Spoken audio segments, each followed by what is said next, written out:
Evangeline had always lived a quiet life.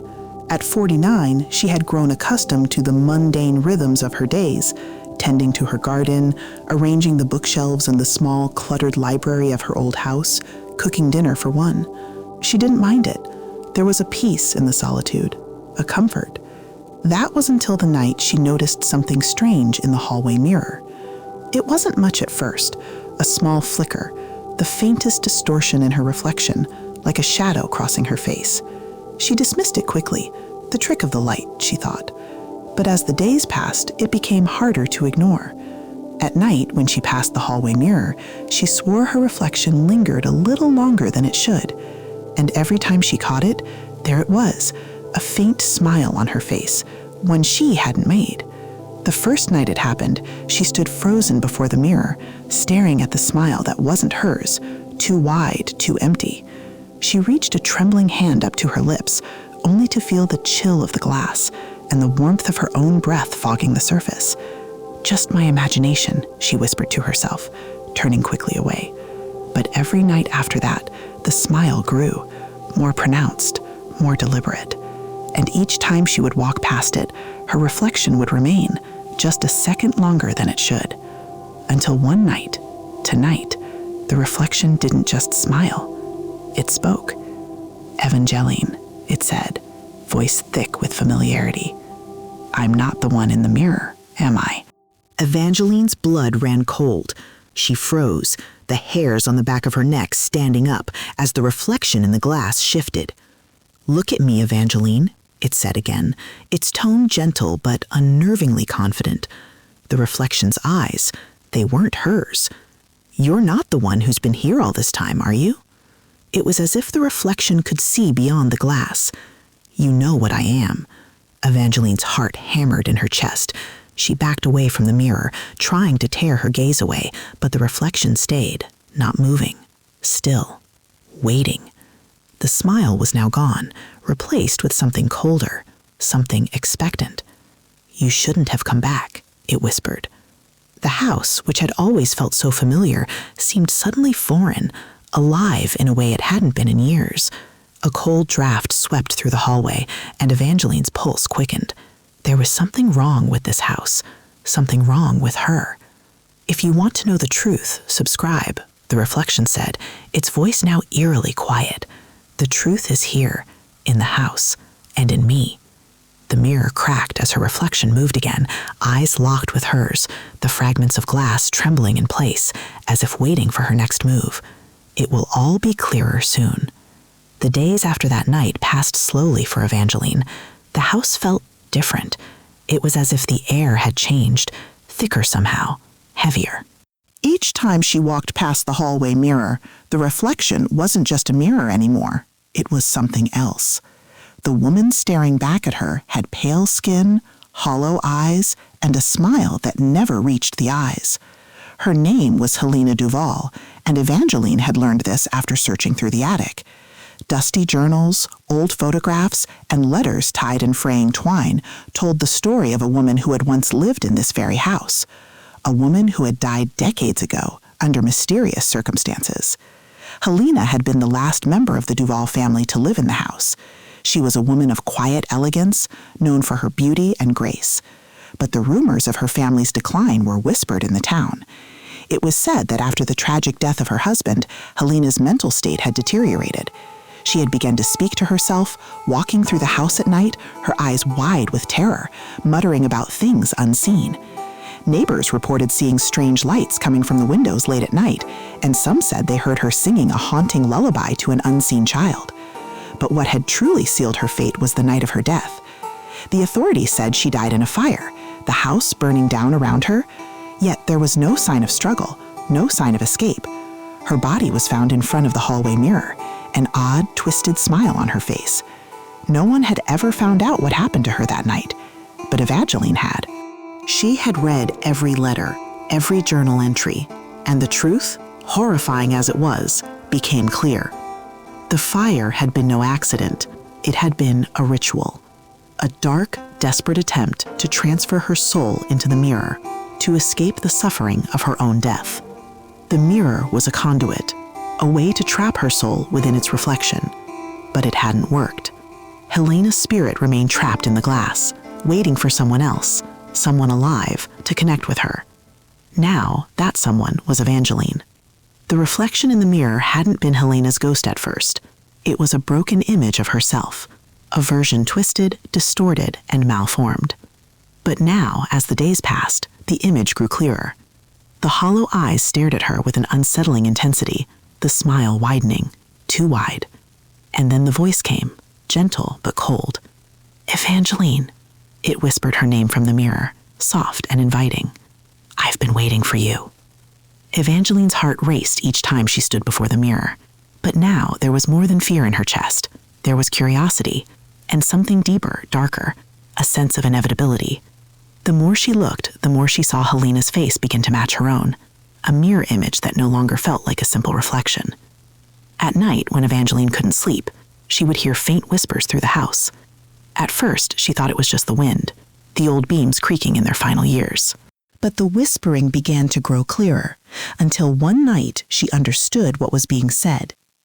"You must finish what I started," Helena's voice said from the mirror, her words now clear as day, the air thick with urgency. "I couldn't escape. I couldn't leave this place, but you can. You must complete the ritual, Evangeline. You must release me, please." Evangeline's fingers tightened around the old journal she had found, her heart pounding. The ritual. Helena had tried to do it in a last desperate attempt to escape death, to transfer her soul into the mirror, to live again in a different form. But it hadn't worked. The fire had only trapped her. And now, Helena was reaching out, trying to manipulate the only living person who had come close to understanding her story. But what did she want now? What was she asking for? Evangeline knew. She had to. It was the only way she could escape this haunting presence. The reflection, the distorted version of herself in the glass, had been calling for weeks, begging for her to help complete the ritual, help her finish it. And then, Evangeline understood. Helena didn't just want to escape. She wanted Evangeline to take her place. She wanted to switch, to trade places. "Help me, Evangeline," the reflection whispered, its voice thick with hunger. "Become me." The house was alive with the sound of crackling glass, like the mirror itself was calling to her, trying to pull her in. The question haunted her now. Would she? What would you do if the only way out was to become someone else? The house was quiet again, but this time it was different. It wasn't the peaceful kind of silence that Evangeline had come to know. It was the silence of a place holding its breath. As though something large and invisible was moving inside the walls, something that had been waiting for far too long. She couldn't stop thinking about what Helena had said. "Help me, Evangeline." The words hung in the air around her, a whisper that seemed to crawl into every corner of the house, every shadow. The mirror, that cursed mirror, had shown her something more than just Helena's face. It had shown her the truth, the trade that was about to happen, a trade between them, one that could end in only one way, her. It would be her who would be trapped in the glass. Helena had waited all this time for a living soul to come close enough, to understand the ritual enough to complete it. And now that she had found her, now that Evangeline was standing on the edge of the abyss, she felt the weight of the decision pressing down on her like 1,000 stones. She needed to know what would happen if she did nothing. What would happen if she just left the house, left the mirror, left this cursed history behind her.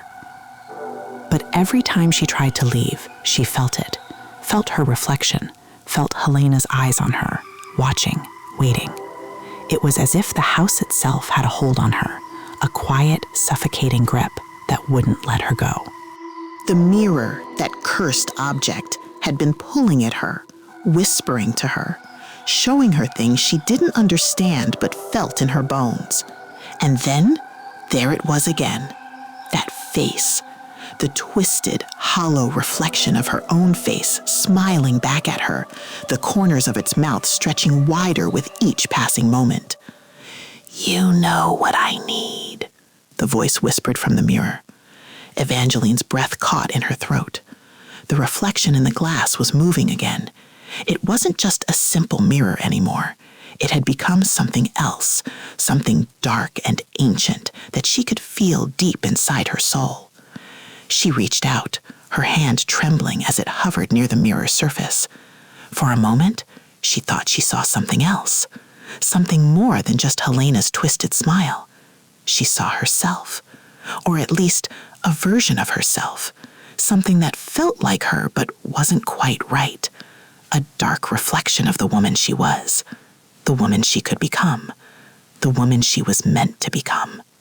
The trade. She would have to give up her life, her soul to Helena. But it wasn't just that. It was more. It was about becoming someone else, someone free. Free of this cursed house, free of the memories that had haunted her all these years, free of the isolation, the silence, the years of living in a house that had forgotten time itself. She wanted it.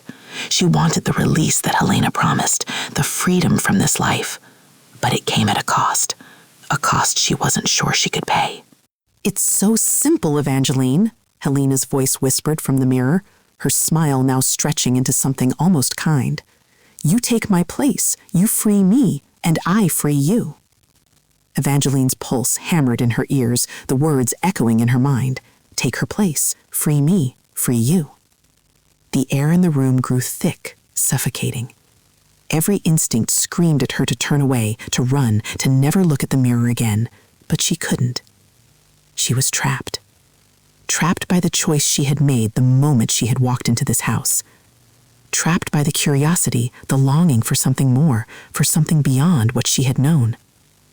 The reflection in the mirror shifted again, and Evangeline saw herself standing in front of the glass, her eyes wide with fear. But the reflection didn't look back at her. It looked at something else. A shadow behind her, something moving in the corner of the room, just out of sight. She turned quickly, but there was nothing there. The room was empty. She was alone. But she felt it. Felt the presence, the weight of the eyes watching her, waiting for her to make the final decision, to choose. The mirror flashed with a burst of light, and for a brief moment, Evangeline saw something else, something more horrifying than the empty reflection. A face twisted with desperation. Her face. Her own, but not her own. Her expression twisted, stretched in pain. The face of someone who had made the trade. Someone who had made the choice to give up everything for something else. And in that moment, Evangeline understood. She wasn't just looking at the woman who had died in this house. She was looking at herself. This was what she was becoming. The trade was real, and she couldn't stop it. The mirror beckoned her, pulling her closer. The choice was hers, but was it really? Was this a choice she could make? Or was it something she had been drawn to, something that had already decided for her? As the reflection's eyes locked with hers, she whispered the final words that would decide everything. "Help me," Helena begged. "Take my place, and you'll be free, free of everything." The reflection's eyes darkened. "Choose," it whispered. "Choose me." Evangeline's pulse was the only thing she could hear, thumping painfully in her ears as the mirror gleamed before her, its surface rippling like water. It was no longer just a reflection. It was a doorway into something that had been waiting, watching, hidden behind the glass.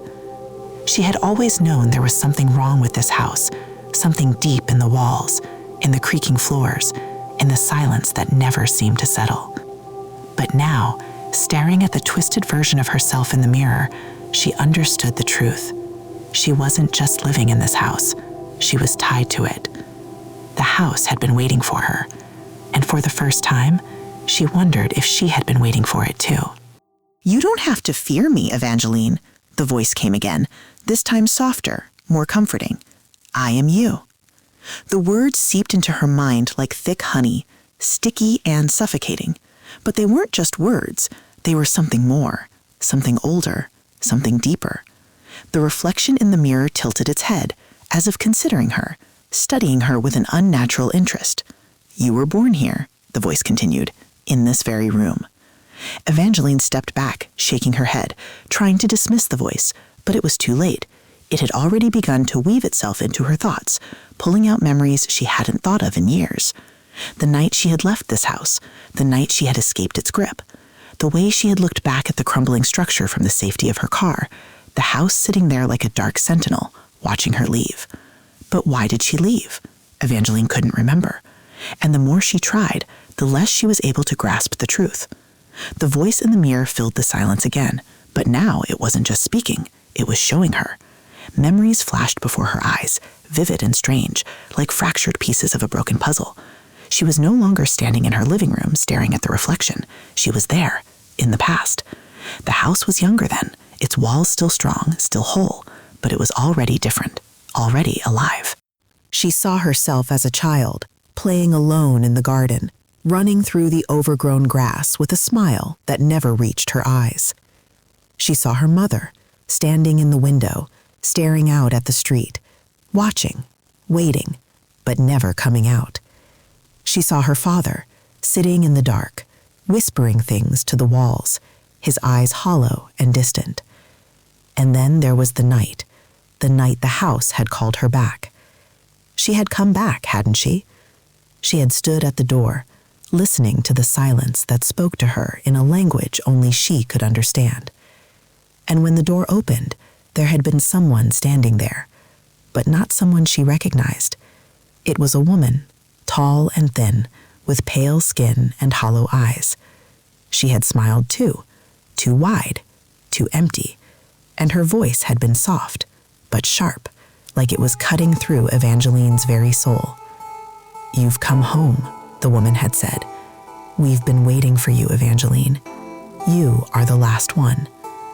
The memories hit her like a wave, dragging her deeper into the past. She saw the woman again, standing in the hallway, smiling at her with the same twisted grin that had once belonged to her mother. And then she saw the mirror that had never been ordinary, the mirror that was not just a reflection, but a prison, a trap, for her, for all of them. She saw the woman's face again, and this time Evangeline recognized her. It wasn't just any stranger, it was her. The woman in the mirror was a version of herself. And she had been waiting for Evangeline to return, waiting for her to finish what had been started years ago. The ritual, the curse, the trade. "You're not just here to look, Evangeline," the voice in the mirror whispered, its tone almost loving. "You came back because you were meant to. You've always been meant to." Her heart raced, her breath caught in her throat. The reflection smiled wider. "You've already made the choice. It's time to take my place." The air in the house had thickened, heavier with each passing moment, and Evangeline's heart raced in time with the pounding in her ears. The mirror had become a prison, an inescapable reflection of herself that no longer felt like her own. She could see it, feel it behind her eyes, in the shadows that clung to the corners of the room. It was waiting, patiently, like a long-buried memory clawing its way to the surface. "You've come back," the voice whispered again, this time from the reflection. It didn't sound like Helena anymore. It sounded like her own voice, twisted and distorted, but unmistakable. Evangeline took a step back, staring at the mirror, her own eyes wide with confusion. "No," she whispered to herself, "this isn't possible." The reflection stared back at her, its lips curling into that same empty smile, the smile that wasn't hers, but had been hers, the smile that hadn't faded since the day she was born. She had never smiled that way, not truly, but somehow it felt familiar, like it belonged to her in ways she couldn't explain. The glass shimmered. Evangeline's reflection stepped forward. No, it moved forward, as though the glass itself was bending, reshaping to fit the creature on the other side. "I was waiting for you," the reflection said, its voice smoother, softer now. "You didn't just return, Evangeline. You came home." It wasn't the house she had returned to. It wasn't the place where she had lived for so long. It was something else, something darker, older, and much more dangerous. something that had never left. The reflection smiled again, the same way Evangeline had seen herself smile as a child, trapped in the walls of the house, trapped in her own life. "You're not meant to be here anymore," the reflection continued, its eyes growing darker, more hollow. "You were always meant to become me, to take my place." Evangeline staggered back, shaking her head. "No, no, no, I won't do it. I won't let you." "You've already done it," the reflection interrupted. "You already are me. Can't you feel it? The change? The way your body moves differently? The way your thoughts feel strange, like they belong to someone else?" The reflection raised its hand, and Evangeline watched as her own hand in the mirror raised, as though it were her doing it. But it wasn't. It couldn't be. Her reflection was wrong. It wasn't her anymore. "Look at me," the reflection said softly, its tone dripping with a false gentleness. "You've been here for so long, Evangeline. You've been living in this house, in this place, trying to ignore the truth. But now you can't. Now you know what you have to do. You know the deal." The deal. Evangeline's throat closed. She had heard the stories. Her grandmother had told her, in whispered words late at night, about the family curse that had run through the Duval bloodline. She had told her about the house, about the mirrors, about the spirits trapped behind the glass. "No," Evangeline said, her voice trembling with fear and realization. "I can't. I won't trade places with you. I won't let you have my life." The reflection tilted its head, that unnerving smile growing wider. "It's too late, Evangeline. The trade has already begun.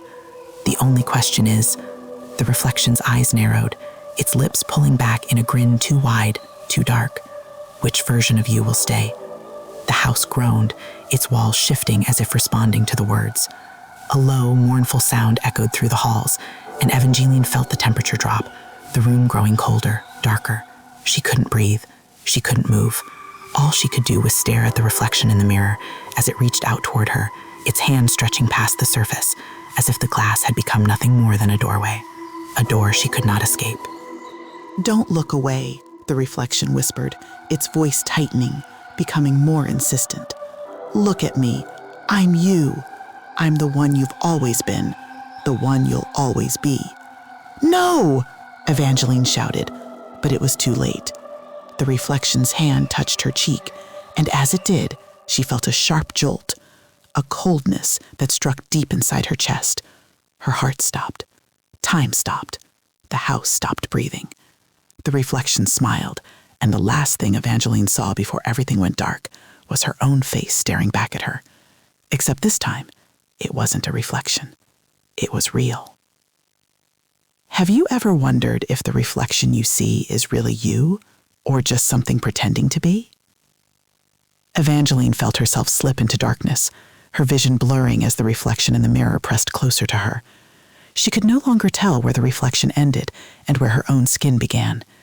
It was as if the mirror itself had stretched forward, pulling her into its icy, unyielding surface. Her body felt cold, frozen in place, as though the weight of everything she had learned, everything she had been, was now pressing down on her chest, suffocating her. The reflection's smile widened, wider than it should have been, until its lips split open like a mask being torn apart. "You've always known, Evangeline," it whispered, its voice thick with anticipation. "You are me, and I am you." Evangeline couldn't answer. She couldn't even breathe. All she could do was stare at the reflection that wasn't hers, the one that had been wearing her face, wearing her life. A cold hand brushed against her cheek, and the touch felt like ice sliding through her bones. It wasn't just a reflection anymore. It wasn't a person. It was something older, something that had been waiting for her, stalking her, for years. And then, in that moment of clarity, Evangeline understood. The house wasn't pursed. She wasn't cursed. She was the curse. For years, she had lived with the memories of the woman who had once called this house home, Helena Duval, the last of the Duval family, who had died in a fire, her soul trapped in the mirror. But the truth was more twisted than Evangeline could have imagined. Helena hadn't died in that fire. She hadn't died at all. She had simply shifted, taken over the house, the mirror, and the souls of everyone who had lived there. Helena had been waiting for someone to come along, someone who would complete the ritual she had started all those years ago, someone who would take her place, just as she had done with so many others before her. And Evangeline had unknowingly walked into that trap. Her reflection, that twisted, hollow version of herself, wasn't just a piece of Helena's memory. It was her. It was the real Evangeline, the one who had died in the fire all those years ago, the one who had traded places with the Helena who now haunted the house. The mirror had been the prison. But now, the mirror was more than a prison. It was a door Evangeline had unknowingly stepped through, one that had already sealed itself shut behind her. She had been living in a dream, in a half-life, while her true self had been trapped behind the glass, watching, waiting for the moment when it would take her place. And now, that moment had come. Evangeline's body trembled as the realization hit her. She had been living the wrong life. The life she had known, the life she had worked so hard to keep intact, had never been hers. It was her reflection, her true self, who had died in the fire. The one she had become, the woman standing in the middle of the dark room, staring at the mirror, wasn't Evangeline at all. She was the one who had taken the place of the one who had died. Her reflection, the one she had always thought was a distortion, was the real Evangeline. And as the mirror shattered, she finally understood that the only way out of this hell was for her to die once again. To trade places with the one who had lived her life, the one who had haunted her every step, the one who had made her believe she was the one who belonged in this world. But there was one more thing, one last twist. The reflection smiled again, its lips curling up in that same too wide grin. "It's over now, Evangeline," it said softly. "You've completed the ritual. You're finally free." Evangeline's chest tightened. "No," she gasped, her voice breaking. "This can't be." The reflection laughed, the sound like glass shattering. "It was never about you, Evangeline. It was always about me." And then, with a sudden jolt, Evangeline felt herself pulled forward, into the glass, into the darkness. The coldness took her whole, swallowed her body, and in that final moment, she realized that she was no longer Evangeline. She was Helena. Helena was free, and she had taken everything Evangeline had. What would you do if your reflection wasn't just a reflection, but a trap set long ago?